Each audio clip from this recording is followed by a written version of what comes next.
Hello artists, I'm going to show you how to make your spirit animal Sgraffito design. I'm going to use a piece of computer paper, printer paper, 8.5 by 11.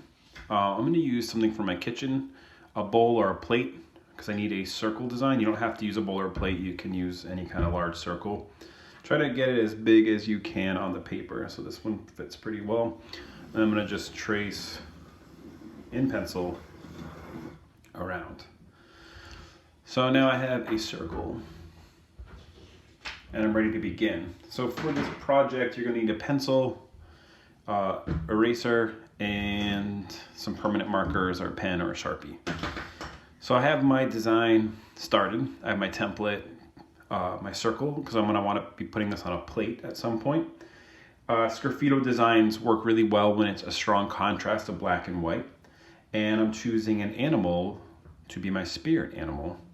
So I want you to choose an animal that represents you in some way, and I'm going to ask you how that animal does represent you.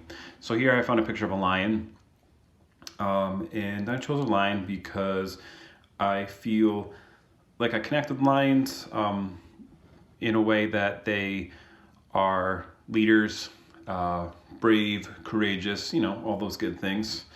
And I'm going to start by just making general shapes. So when I draw, I'm going to look at my image and I'm going to look at the composition. It's a circle. So how much of this line do I want to fit in there? Do I want to go off of the page, or do I want him right in the center? And I think I want him in the center. So looking at the overall shape of his face, I'm just going to sketch lightly in that shape. And when I draw, I usually relax my wrist and I draw very lightly at first, and then I just draw general shapes. So around his mouth, this is a circular shape that I can recognize, kind of like an oval. His muzzle also has these circles. So I go in with things I know and recognize and try to find those general shapes. I don't focus too much on one part. The nose here I know is kind of another oval. His nose comes up here. Eyes are somewhere over here. I'm drawing light because I might need to erase later. And the sides of his face. And then his mane, which I can kind of make some of that up on my own. So maybe maybe I'll let some of it go off the circle. And then his ears are somewhere in his mane. And then for his actual mane, I'm going to make strong, kind of almost cartoon type hair. And I'm thinking about the hair as one big shape. Even if you're not doing a lion or something with hair, generally when I make any fur hair, I just think of it as an outline. So I have some of these going off. The mane comes off, there's his ears. And I'm gonna go into his eyes now. Maybe just draw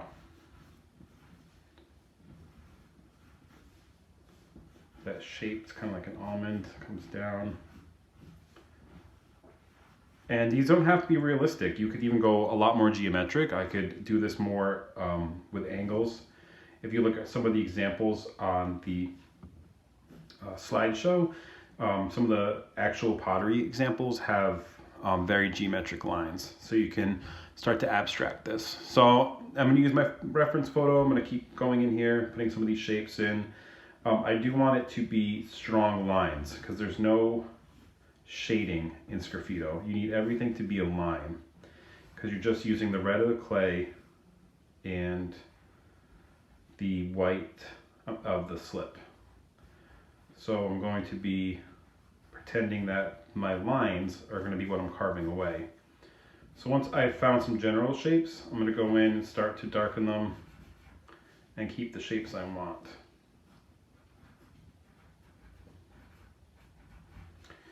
And take a closer look at his eyes. Remember, I want no shading, I want strong lines.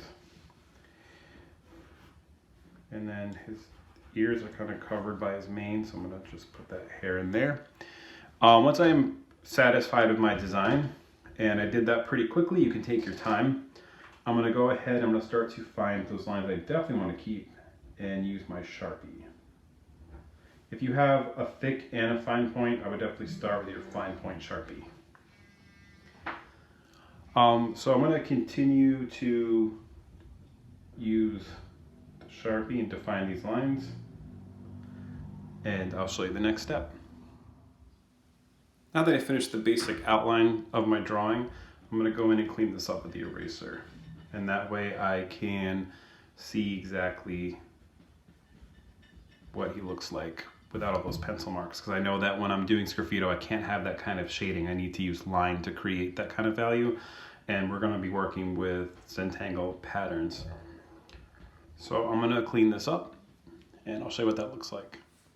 I used my eraser to clean up my pencil marks, and I went over the lines I wanted to keep with the fine point Sharpie. I shaded in some areas black to keep those areas without pattern. Now I'm going to take either thicker Sharpie, or I'm going to use my fine point and go over lines multiple times. I'm going to choose some areas that I want the lines to be a little thicker. So when you're drawing only with line, you do want to play with line thickness. So thicker lines will pull forward and thinner lines will recede. So since the lion's nose sticks out the most from his face, I'm going to just go over these with a thicker marker. And I just realized I think I want to keep his mouth dark. So I'm going to fill this area in. And maybe I want to begin to just thicken some of these lines around his muzzle, because this comes more forward than the bottom of his mouth. I'm going to taper those off. Maybe with my fine point Sharpie I'll make some kind of medium lines here, just to give the appearance that this is coming forward. You don't have to get this detailed, but I'm just sharing these tips in case you want them. So I want that to feel like it's pulling forward, darken those lines, and then I'm going to start thinking about pattern. So I had you make those Zentangle thumbnails so that you just start to get an idea of how to use your pen to make pattern, crosshatch, and stipple.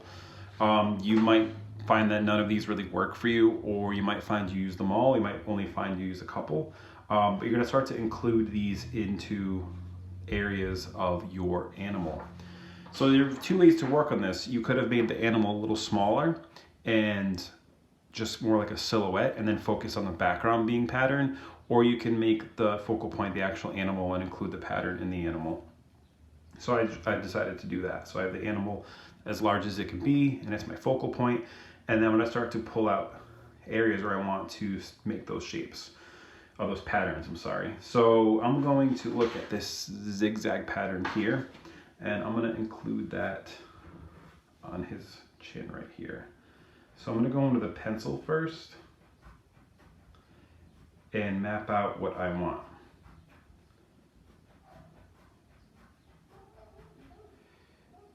You could just go right in with a Sharpie, but then if you don't like it, you'll have to start all over. So I like the idea of going in with a pencil first so I can change it if I want. When I go to make my pattern in there, I want to try to keep those lines a little lighter. I'm not too worried if I miss my pencil mark because I can clean this up again. So I'm going to start to fill these areas in.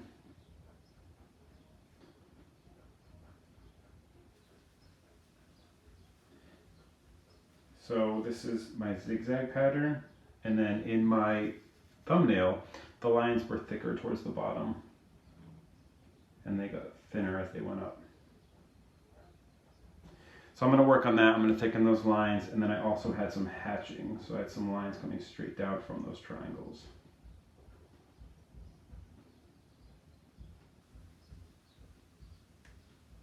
So I'm going to work on that. I'm going to work on a couple other areas and show you how that looks. Okay, so I went in, started to build a pattern inside of the lion head. I realized that as I was building up the pattern, I was losing some of the detail of the lion's face. So I actually went back in and I darkened and kind of thickened all of the lines so that they would pop out and the pattern could recede a little. I wouldn't be worried about losing some of the detail and it being a little obscured. Keep looking at the examples. You can also break these spaces up to make little isolated parts of pattern. Like I said, you could focus on the background instead of being a pattern. You don't have to darken this. I just, while I was looking at it, realized there's a lot of going on in the face, so I left the main white, and then to contrast that, I made the background black so that that would pop forward. So this would be all that I scratch away in the clay to reveal red, and this would be the white of the slip I'd leave. And then all these fine lines and thicker lines would be ones that I scratch away. So try to work on this. If you hit any bumps, email me, ask me some questions. Like I said, I'm not expecting a realistic drawing. You can simplify this as much as you want and down into geometric shapes. It actually might be interesting to see what direction you take it in. It does not have to look anything like mine. I was having fun with this. I hope you do too. I actually was working on another one too. I was doing an octopus. I feel connected to an octopus because of their 8 tentacles. I feel like I'm always putting my hands in a million different things at once. I'm also very fond of the sea. I grew up on the water. I was always at the beach, so I really feel connected to sea life as well. And I thought an octopus could be an interesting pattern, an interesting shape to put pattern in for this. So I'm going to continue on this. I'm going to fill in all these areas and really make him pop out. And I'll probably leave this background white to show the beading decoration I did around the edges. So have fun with it. If you do mess up, you can always take this and you could put another piece of paper over it and put it on a window and trace if you don't like one of your designs but you want to keep your drawing. Try to relax, keep it fun. Don't get too hung up on realism. I don't mind simplifications, abstractions. Try to make it yours though. I know it's tempting to look online and find a design that's already there, but I want to see your designs and I'd rather see something unique that you made than something polished off the internet.